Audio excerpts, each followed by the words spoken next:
Hello, my name is John Schab, and today we're going to have an introductory course on how to navigate Tableau and utilize its data analytics capabilities to better help you utilize data to answer questions or lead your company. So first we're going to start with a data set. We're going to go to Data Connect, and then we're going to, in this case, choose an Excel file. So I will go ahead and choose this one here. It says shipping, and it's going to import. And as you can see here, the data populates under the data source tab. What we're going to do is we're going to build our first graph, a chart now, and we're going to go into sheet 1. And in this case, we're going to go ahead and we're going to drag and drop invoice total into the rows line. And then we are going to take invoice date, and we're going to put that in the columns line. So what we're going to do is to expand this out. You see that it's a year right now. We're going to expand this out until we see that it is in months, which would help us see our data more clearly. And then we're going to remove the year.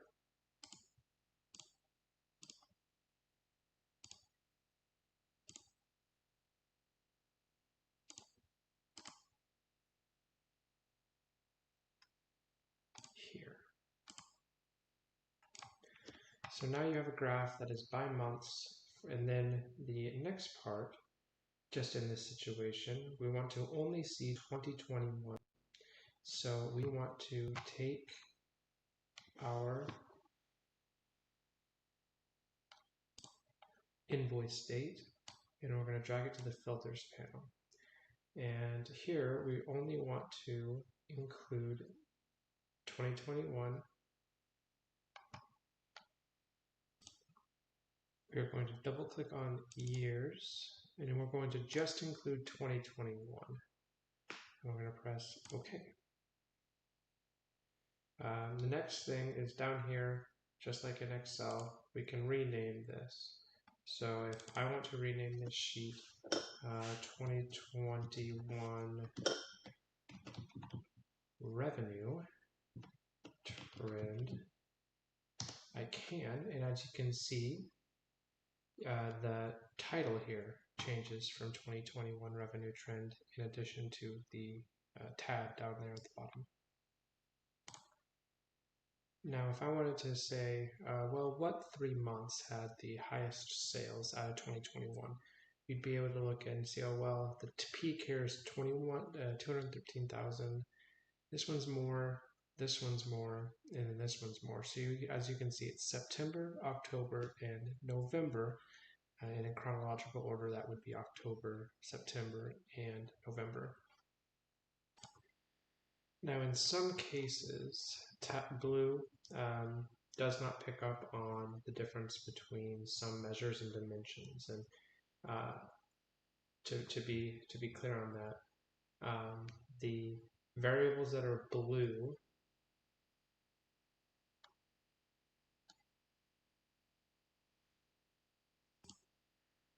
would be your dimensions, and your measures, the green ones here, are down there. In this case, we need to convert the customer number and invoice number to dimensions. So you see customer number here, we need to right click, and we want to convert that to a dimension. And then the same issue occurred for invoice number. We need to convert that to a dimension. And you can also see right here order number. Order number is also going to be the same thing. So we need to convert that to a dimension and move it up. Okay, and now what we're going to do is after we've looked at 2021's revenue trend, we want to create a new worksheet here with some different rows and columns. So what we're going to do is we're going to drag and drop the customer number into the columns line. And we are going to drag and drop invoice total into the rows line. And that's going to give us a customer number in a bar chart. If we want to look at it a different way, we would go up to Show Me, and we would change this to a bubbles chart in this situation. And you can see the customer number, and you can also see which customer has the largest sales based on the two metrics we provided. And what we'll do here is we'll just total this and name it total sales by customer. And that will change up top here as well. The benefit of a chart like this is if I were to ask which customer has the largest sales total, for example, you could easily tell that 100140 is that customer. So what if we wanted to examine the average sales instead of the total sales? So in this case, I don't want to totally redo what I did before. So we're just going to go ahead and duplicate this tab, and we can rename this average sales by customer.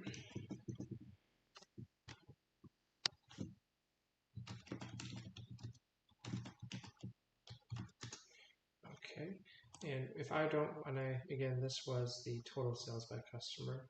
So what we're going to do is we're going to go to here, and instead of saying sum, we are going to go down to the measure type and press average.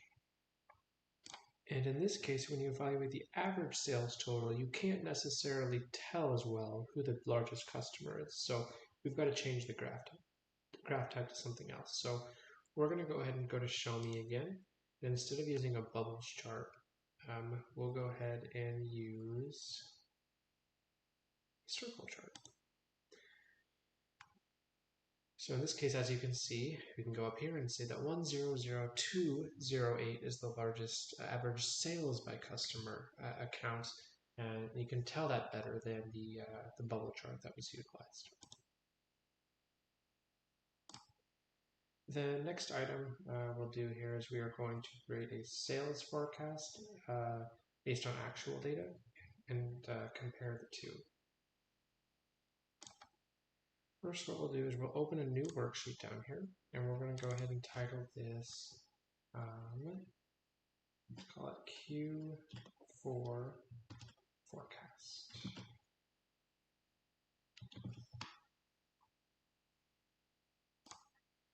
And the first thing we'll do is we're going to click on Invoice Date, and we are going to convert this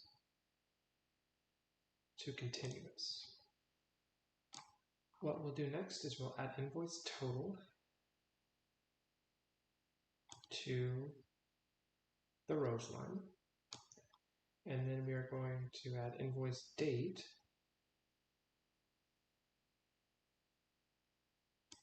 to columns line. And just like before, we don't want to see just the year, we want to see it broken down by quarter. So we will extend to that. Next, we're going to take invoice date, and we're going to add it to the filters tab. And what we're going to do is we're going to select range of dates, click next, and we only want to see up until September 30th of 2021. So we'll go back to September 30th of 2021, and we will press apply. And okay. Next, we want to add in that forecast. So we'll go down to Analytics. We're going to take the forecast and we'll drop it here. And you'll see a forecast line. So in this case, we only want to see 3 months. So we're going to go ahead and left click here. We're going to go to Edit. And here we're going to change this, ignore the last, it'll be 0 months. And we're going to just look at 3. And we'll change that to months. And press automatic, and we're going to change it to custom, and then we'll go down to trend and we'll do additive. Next, we will press OK. And as you can see, this has now given us our totals. So in October, it is estimated based on data trend that we'll have an invoice total of 128,030, and then 143,413 in November. And then December of 2021 is 158,796. Now that we did the forecast, we'll want to do the actuals. So we'll go ahead and go to new workbook. We'll change this to Q4 actual. And then what we're going to do is we're going to add invoice total to the rows line, invoice total to the rows line, and then we will add invoice date to the columns line, invoice date to the columns line. And we will expand until we see months. And we will remove this. So as you can see, the actual totals for the months of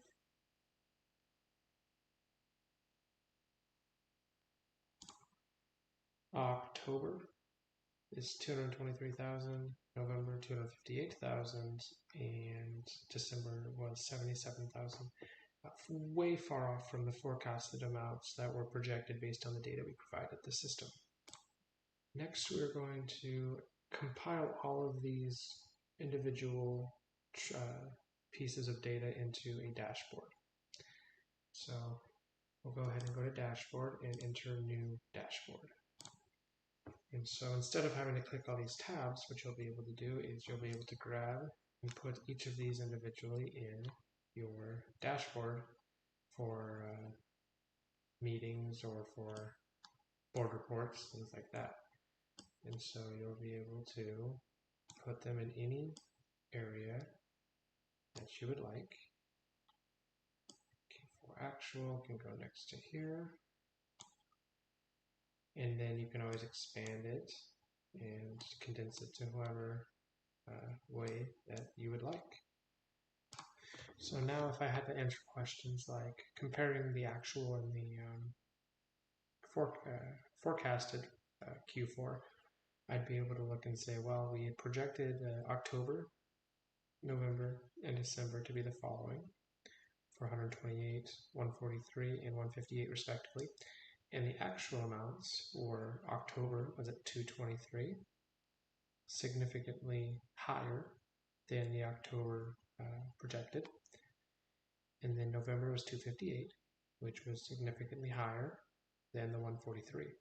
However, December was at 77,687 for the invoice total, while the December projected was 158,000. Now, you might be asking why. Why would the forecasted amounts be so far off?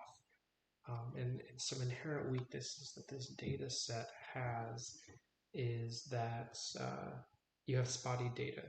So when you go back to your data source here and you look at it, you can see lots of 2020 data, but only one for March and 2 for April, 2 for May, a lot in December, a lot in November, and then you go back to your seasonal, as it seems, for January, February. March was a good month. So the data is very hard to project with when there's not a consistent flow of transactions. In this model, the data is so inconsistent that in the event of an audit, for example, any auditor might want to go through this and really double check that these numbers are accurate. Because as you can see, even on the actual forecasts, that they go up and down tremendously throughout the year, throughout the months. So each month was different. So the reliability of the data is in question when there's no consistent trend with the data itself. And another question we might have with this data set is, you see the big customer here for the total sales by customer chart. If I wanted to see I want to see how important this customer is to the entire to this company. If it's coming down to say Christmas time and you want to send gifts to someone, you want to see your largest accounts. And so if you wanted to look at something like that, you would be able to do that. If you clicked here on uh, the chart, it's a bar chart, a stacked bar chart. It says here, it says 1.7 million in sales, and this customer, as you can see, was representing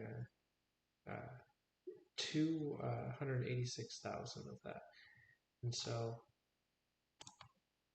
as you can see, that represents about, that customer alone is about 16% of the overall total sales for this company. And so I know accountants look at that tremendously, but in this case, this customer means a lot. So in conclusion, Tableau is a great resource, and it for dashboards. A lot of people utilize Excel in their college and their work profession currently. But as a accountant, as a CFO, you would want to create dashboards for management, for the board of directors, and for ownership. And this would be the ideal tool for that. Its ability to import data from multiple different data sets and link them and refresh them with the click of a button is essential, and you can easily paint a picture and tell a story utilizing a tool like this. So with that, I am going to bow out and have a great day. Okay, and to get this video to 20 minutes per the request, what we're going to do is look at this as most profitable year. So we were given data from 2020, 2021, and we were given data from 2022. So I want to see which year was the most successful out of the data set that was given. And to do that, I'm going to go ahead, and there's a number of ways to do this, but we'll create a new sheet here, and we'll put invoice total on the rows and invoice date on top. Before we change this to months, because we wanted to see a monthly trend, but we'll go ahead and just look at this for now as a bar here. So we're going to have this as a horizontal bar. And as you can see, 2021 was 1.3 million in total sales. And in 2022, there was 227,000 versus 2020, there was 107,000. So this just further supports that claim that there is really no logical trend for the year after year.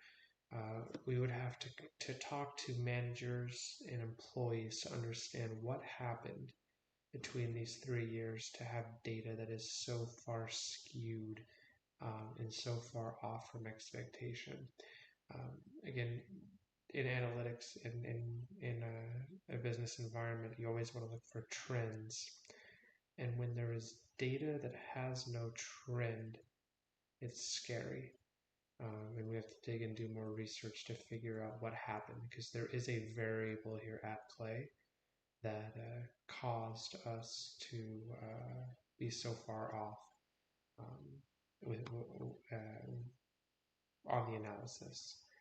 As we spoke on before, the actual versus the forecast that was done further supports that claim, in addition to the sheet here that shows 2021, just something happened that was massive, and then it fell back on 2022. So when there is data like this, it's really hard to analyze and appreciate the analysis or interpret anything really from it when it's this far off. So yeah, anyway, again, I like to end with saying thank you for watching. Hopefully you found value in this, because again, this was my first time utilizing the Taplu system. And while this is part of a project, I'm definitely thinking of adopting this platform for my job. I'm the chief financial officer for a conglomerate, so uh, this tool would be very helpful in my line of work. Um, so anyway, have a good day, and thank you for watching.